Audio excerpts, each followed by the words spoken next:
Di informasi lainnya, pemirsa, kebakaran melanda Palembang Square Mall Sabtu 11 Mei kemarin. Diduga api berasal dari konsleting hubungan arus pendek listrik di ruang pusat kelistrikan mall. Kepulan asap hitam menyulitkan petugas memadamkan api. Petugas pemadam kebakaran Kota Palembang berusaha memadamkan asap api yang membakar salah satu ruangan di Palembang Square Mall Kota Palembang pada Sabtu pagi.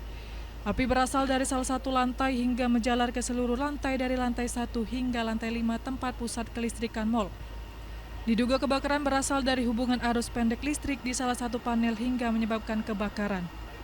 Proses pemadaman yang dilakukan oleh petugas terkendala oleh kepulan asap hitam yang ditimbulkan serta asal api yang merupakan jaringan listrik.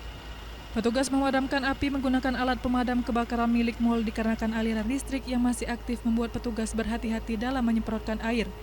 Tidak ada korban jiwa dalam peristiwa ini karena mal dalam keadaan tutup dan belum beroperasi saat kebakaran melanda. Untuk sementara ini ya, untuk korban jiwa itu tidak ada, baik dari petugas kita juga dari pemilik gedung, pengelola gedung itu tidak ada.